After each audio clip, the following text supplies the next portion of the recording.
skete i 1700-tallet, så kom der en inspiration fra Indien til Europa. Og en gang til begynder europæerne altså at få kendskab til den her indiske bevidsthed her. Og så er det, at man i Europa altså får sådan en revolutionær bevægelse. Og i 1810 så er der en fransk filosof, som giver navn til den her bevægelse. Han kalder det socialisme. Og det går ud på, at folk skal danne lokale grupper, og så lave nogle landsbyfællesskaber, hvor de sådan skal være selvforsynende med alt og bare styre sig selv. Ikke? og det går virkelig godt. Men så i 1840'erne, så er der sådan nogle filosofer, som mødes der i Paris, og som filosoferer lidt over, hvordan gør vi det så sådan rent politisk og praktisk og sådan noget. Ikke?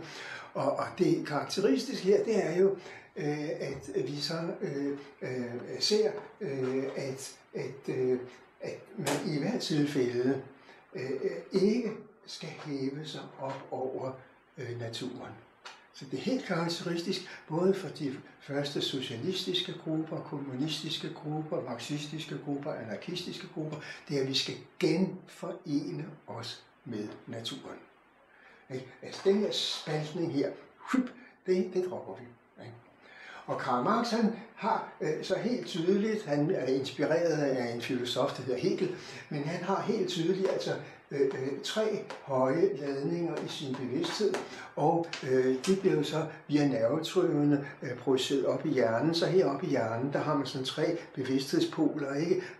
Og det er de her 3 bevidsthedspoler, som Karl Marx beskriver, og hvor Karl Marx har også lavet noget historiske analyser, og der kan han så se, at de politiske forandringer, der sker, de sker samtidig med, at folk arbejder med de her 3 bevidstheder, så får de nogle nye idéer, og så sker der noget. De her 3 bevidstheder, det er dem, der skaber udviklingen. Ikke? Men så sejrer kapitalisterne. Revolutionerne, de standser der i 1848, hvor kapitalisterne formår endeligt at bekæmpe alle oprør og alle revolutioner, og så får vi altså det her system, hvor kapitalisterne har nogle fabrikker, og arbejderne de knokler på fabrikkerne, ikke? Og der er masser af arbejdsulykker. De fleste arbejdere, de bliver ikke mere end 30 år, så dør de på grund af arbejdsulykker og så videre. Og de befinder sig også på sultegrænsen. Kapitalisterne mener, at det er en naturlov.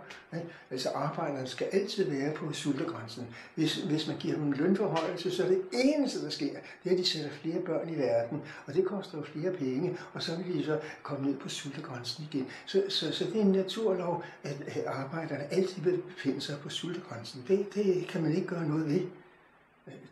Det er sådan er verden altså.